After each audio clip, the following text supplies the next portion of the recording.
এদিকে কাঠ পিঁপড়ে ও লাল পিঁপড়েদের মধ্যে শোরগোল দেখে ব্যাপার কি জানবার জন্যে সব পোকামাকড়দের ভেতর কানাঘুষা চলছে।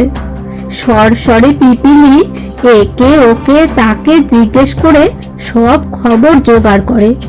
হন্তদন্ত হয়ে কালো রাজার কাছে এসে সব বিবরণ জানালে কালো রাজা মহা চিন্তিত হয়ে পড়লেন। কুচিন্ডে রাজা, গিরগিটি, ব্যাঙ ও মন্ত্রীরা সকলেই এই সংবাদ শুনলেন। সকলেই ভীষণ চিন্তিত, কি করা যায়। অবশেষে গিরগিটি বললেন, আমি যে ভেরেন্ডা গাছে থাকতাম তাতে একজোড়া ছ্যাঁতরা পাখি বাসা বেঁধেছিল, তাদের সঙ্গে আমার আলাপ আছে। ছ্যাঁতরা অনেক দেশ ঘুরে বেড়ায়, সে কোনো নিরাপদ স্থানের সন্ধান আমাদের বলে দিতে পারে, একবার তার কাছে যাই। গিরগিটি ছ্যাঁতরার নিকট গেলেন। ছ্যাঁতরা বললেন, আরে ক্যাও ক্যাও গিরগিটি বন্ধু যে, এতদিন কোথায় ছিলে, খবর কি, কি মনে করে এলে? এখানে এখন থাকবে তো? কি করছিলে এতদিন? শরীর ভালো তো?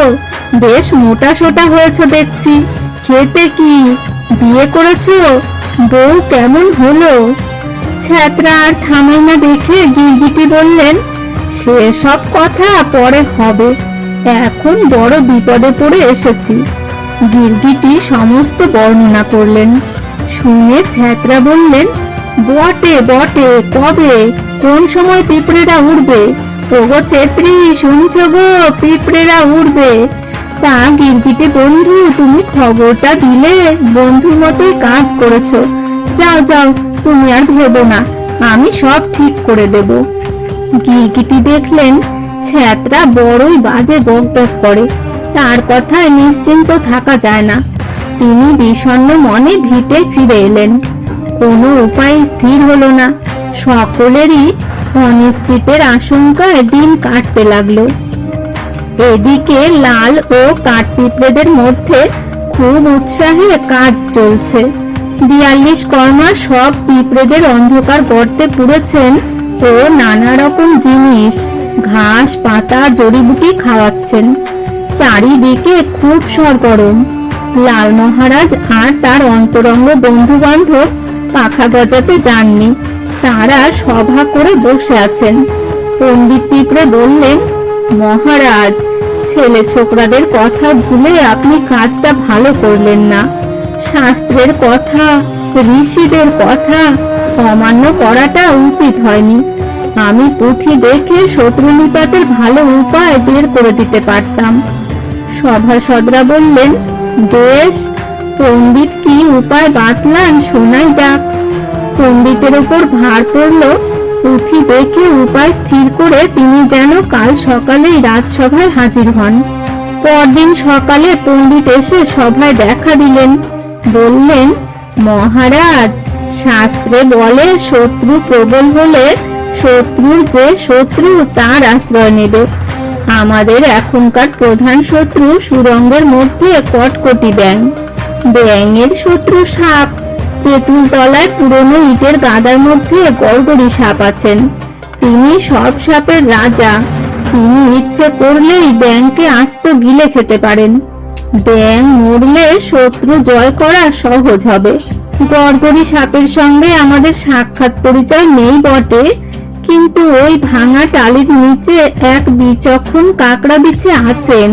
স্নান করতে যাবার পথে রোজই তার সঙ্গে আমার দেখাশোনা হওয়ায় আলাপ হয়েছে। তার সঙ্গে আমার বেয়াই সম্পর্ক। তিনি গড়গড়ির পুরনো বন্ধু। তিনি বললে গড়গড়ি তার কথা ঠেলতে পারবেন না। মহারাজ, আপনার অনুমতি হলে আমি তার নিকট যেতে পারি। লাল মহারাজ সভাসদদের দিকে ফিরে বললেন, কটকটি ব্যাঙ যে সুরঙ্গের ভেতর আছেন তা অত্যন্ত সরু। গড়গড়ি বলতে নেই বেশ মোটা সোটা, তার ভেতর ঢুকতে পারবেন না। তবে যদি ইঁদুর ডাকিয়ে গর্তের মুখ বড় করে নেওয়া যায় তবে গড়গড়ি ঢুকে ব্যাঙকে ধরতে পারেন। সভাসদরা বললেন, মহারাজের কথা যথার্থ। লাল মহারাজ বিশ্বকর্মাকে ইঁদুরের সহিত দেখা করতে আদেশ করলেন। ও পণ্ডিতকে বললেন, তুমি গড়গড়ি মহারাজকে খবর পাঠাও, আমরা ওপর নিচে দুদিক দিয়ে শত্রুকে আক্রমণ করব। বিশ্বকর্মা অনেক ঘুরে ফিরে নেংটি ইঁদুরের গর্তের মুখে এসে উপস্থিত হলেন। ডাকাডাকির পর নেংটি ইঁদুর বেরিয়ে এলো। সব কথা শুনে নেংটি ইঁদুর বললে, গর্ত তো আমি কাটতে পারি, কিন্তু আমার দ্বারা এ কাজ হবে না। বিশ্বকর্মা অনেক লোভ দেখালেন, বললেন, আমাদের ভান্ডার থেকে তোমাকে 1 বছরের চাল দেব। নেংটি বললে, আমি গর্ত কাটি আর পেছু থেকে ব্যাঙ খাবার নাম করে গড়গড়ি এসে আমাকে খেয়ে যান। না বাপু, আমি এসবে নেই। তার ওপর ভিটের পাঁচিলের ফাটলে কালপেঁচা আছেন, তিনি তোমাদের কারুর খাতির রাখবেন না। রাত্রিরে মাটি কাটতে দেখলেই টুপ করে আমাকে নিয়ে উধাও হবেন। তুমি আমাকে আর চালের লোভ দেখিও না বাপু। রোদ উঠেছে, কিন্তু তখনও কুয়াশা কাটেনি। পণ্ডিত গেলেন কাঁকড়া বিছের কাছে। বিছে ছানাপোনা নিয়ে তখন রোদ পোয়াচ্ছিলেন। সর্বদাই সশঙ্কিত, পাছে কেউ বাচ্চাদের অনিষ্ট করে। চিনতে না পেরে পণ্ডিতকে দেখেই পেরে গেছেন। পণ্ডিতও চিনতে পারেননি, বললেন, আরে মোলো, এটা আবার তেরে আসে কে? বিছে বললেন, আরে মোলো বলে যে। এই বলে কামড়াতে গিয়ে দেখেন পণ্ডিত। বললেন, আরে কেউ, বেয়াই মশাই। পণ্ডিত বললেন, আরে বেয়াই যে। দুজনাই অপ্রস্তুত। বিছে বললেন, কি মনে করে অসময়ে আসা হলো? পণ্ডিত সব বললেন।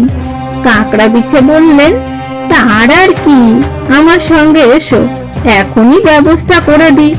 বাচ্চাদের টালি চাপা দিয়ে কাঁকড়া বিছে পণ্ডিত পিঁপড়েকে নিয়ে ইটের গাদার কাছে গড়গড়ির নিকট গেলেন। গড়গড়ি বললেন, নেংটি বোধহয় গর্ত কাটবে না, গেল মাসে তার সঙ্গে দেখা হয়েছিল। বললাম, পালিও না, আমার প্রজা হও ও নির্ভয়ে আমার রাজত্বে বাস করো। তা সে শুনলে না। এ অঞ্চলে বড় একটা কটকটি ব্যাঙ দেখি না। অনেকদিন থেকেই খাবার স্বাদ আছে। আমি গর্ত বড় করার দরকার দেখি না। গর্তের বাইরে থেকে শীষ দেব, আর ব্যাঙ আমার মুখে আপনি আসবে। তোমরা কিছু দেবো না, আজ পেটটা ভার আছে, আমি কালই সন্ধ্যা এর ব্যবস্থা করব। পণ্ডিত আহ্লাদে দৌড়ে গিয়ে লাল মহারাজকে খবর দিলেন। মহারাজ বললেন, ভালোই হলো, আমাদের সৈন্যরাও কালই প্রস্তুত হবে। আমি দেখতে গিয়েছিলাম, তাদের ডানা প্রায় গজিয়ে এসেছে। তারা বিকেলে ওপর থেকে আক্রমণ করবে আর নিচে থেকে গড়গড়ি ব্যাঙকে খাবেন। আমাদের জিত নিশ্চিত।